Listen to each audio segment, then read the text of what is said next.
We will share some of our findings today on a project that we completed recently. The project deals with non-financial reporting in the UK. The strategic report is the latest iteration of non-financial reporting in the UK, and this project empirically analyzes the practical implications and relevance of the production of a strategic report for shareholders and especially other stakeholders.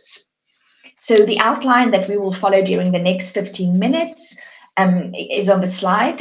We will start with the aims of the project. The project was divided into 2 stages that we will briefly explain, and we will then conclude with our conclusions and the way forward. So the overall aim of this project was to assess the quality of non-financial reporting and to evaluate the extent to which strategic reporting facilitates stakeholder engagement in corporate decision-making.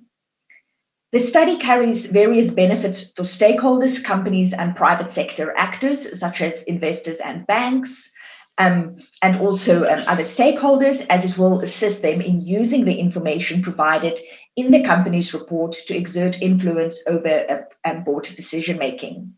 It is also relevant to companies, governments, agencies in specifically understanding the practical implications of ESG reporting. So really just briefly on the current position, as we mentioned some of this in our previous presentation already. So globally and in the UK, there have been ongoing debates about the position of stakeholders and to what extent their interests should be considered during board decision-making. In the UK, as we said, the duty of a director to promote the success of the company for the benefit of its members as a whole, but with reference to other factors embedding some form of stakeholder protection, is codified in Section 172 of the Companies Act.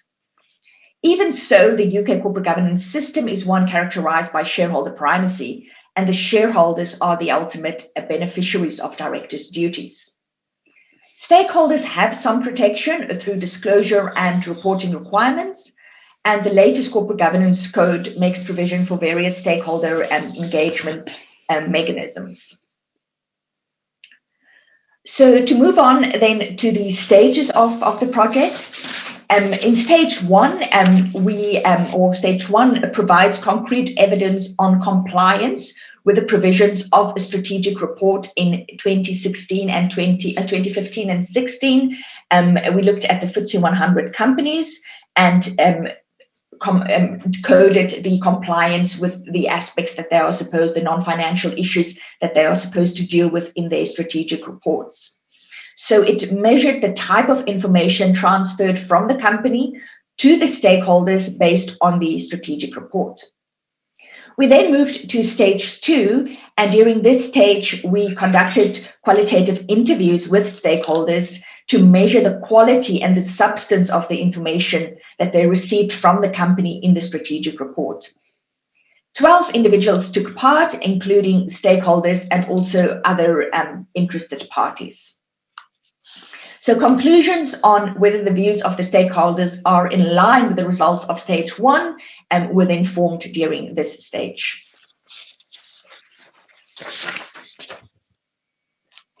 So just a little bit more on how we conducted the research. In stage 1, we made use of an index with a mixed binary and non-binary coding system, in other words, awarding a 0, a 1, or a 2, and we referred to this as compliance coding. So if it was full compliance with what the company was supposed to report on as per the strategic report, a 2 was awarded, 1 sort of medium compliance, and 0 for no compliance. We refer to 13 statutory variables, so the 13 instances or issues listed under the strategic reporting requirements, which gives 1,300 observations for each year, so 2,600 observations in total. So what findings did we reach after stage 1, so the compliance coding phase? So the first finding relates to super or over compliance. So more than 90% of the companies in those 2 years provided all required information. In other words, they made a full disclosure and scored a 2 according to our coding system on the non-financial issues disclosed. Most of the companies not only adhere to minimum reporting requirements, but also included additional voluntary non-financial information. So companies are clearly producing a vast amount of non-financial information. However, we did find that links to the other sustainability reports could be clearer, and the production of the additional ESG reports could at times be counterproductive, and it was not always easy to find the relevant information. So stage 2, so this is the interview stage. During this stage, we attempted to answer the following 2 questions. First, does compliance with the statutory strategic report requirements result in a better informed stakeholder base? So if we say that there's been super or over compliance or definite 90% of compliance, does this result in a better informed stakeholder base? And then secondly, to what extent does strategic reporting form a basis for stakeholder engagement or activism?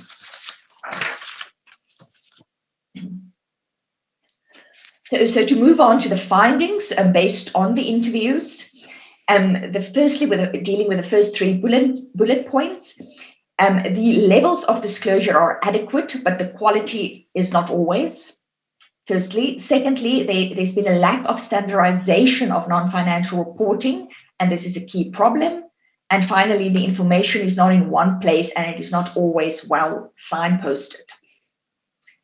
With regards to the second, the 2 at the bottom, stakeholder engagement and participation is needed, and non-financial reporting must be much more effectively enforced. And in the context of those last two bullets, we specifically suggest combining an advisory stakeholder panel with a non-executive director, a designated director, in other words. The stakeholder panel could meet outside the board and report to the board through this designated non-executive. The biggest challenge, of course, with regards to such a suggested stakeholder panel concerns setting out an effective mechanism to determine the composition of the panel and the representation of the interests of all affected stakeholders. Currently in the UK, the focus is very much on the workforce, but we are of the view that all stakeholders should be included. The UK is, of course, characterized by a flexible system that operates on a comply-or-explain basis, but we are of the view that this would not be sufficient in this specific context. We argued and argue that there is no mechanism for market discipline available to stakeholders that's similar to the selling option available to shareholders. So a mandatory committee considering ESG issues will provide a level playing field for stakeholder engagement. So just to conclude then on the 2 stages, stage 1, the compliance coding with the non-financial reporting requirements as per the strategic report. We concluded on super or over compliance by the sample of companies, and companies are producing a vast amount of non-financial information.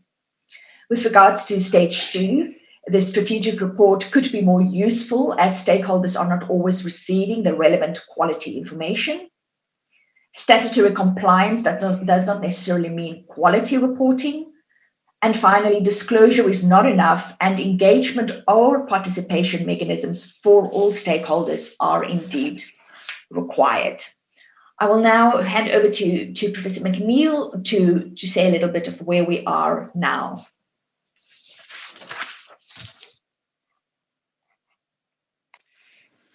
So I'm just going to update our 2018 paper with reference to more recent developments and the focus of our next stage of research. So what we see now, especially in the UK system, is that there is more focus on stakeholder engagement. That started off with the non-financial disclosure, and of course the EU directive in 2014 contributed to that as well. As I mentioned when speaking about the corporate governance code, the latest stage in evolution of the UK code pays more attention to stakeholder interests, and specifically stakeholder engagement and participation mechanisms are introduced in the 2018 version of the corporate governance code in provision 5. And another important development is that large companies are now required to make a statement in the strategic report indicating how they applied Section 172, which is the UK provision dealing with the interests of stakeholders in board decision making. So the UK has really, both in soft law and hard law, taken forward the idea of stakeholder engagement. So specifically focusing on the Corporate Governance Code, we have the new provision 5 in the code, which requires one of several methods of workforce engagement. So those options, as you can see, a director appointed from the workforce, an advisory panel, or a designated non-executive director. Now, this system, provision 5, has not been in place for very long, so we only have some preliminary evidence around what companies are doing to implement provision 5. What we can see, based on evidence from the custodian of the Corporate Governance Code, the Financial Reporting Council, is that companies have different methods of implementing provision 5. There doesn't seem to be a consistent approach. In some cases, the FRC commented that companies perhaps had not given enough thought to the effectiveness of the method that was chosen. And it was also not clear whether the board was able to feed back their views and decisions to stakeholders once decisions have been made. But like I said, it's fairly early days in terms of this the operation of this system, and the next stage of our research will hopefully provide clearer evidence around how this is working. So the Section 172 statement that I referred to earlier, this is the explanation by the board as to how they integrate stakeholder interests in decision making. What the provision requires is that the company disclose the main methods that directors have used to engage with stakeholders and understand the issues to which they must have regard in their decision making. So the purpose here is to go beyond the simple requirement to integrate stakeholder interests, and actually to explain how they were integrated and what the impact of that was on decision making from companies. So again, we have fairly limited evidence around how this is working. Companies are disclosing different types of information in this context. Some preliminary reviews have pointed up that the most difficult disclosures are those where the board is considering trade-offs between the interests of shareholders and stakeholders. In other words, where their interests are not aligned. And those are really the instances where this provision will be most problematic, because clearly, if interests are aligned, there are not real problems. But of course, the point really of the statement is that the interests are not always aligned, and it's to attempt to reach some kind of mechanism for recognizing that aspect. So the issues that we're going to consider next to update our 2018 study, which we covered in the early part.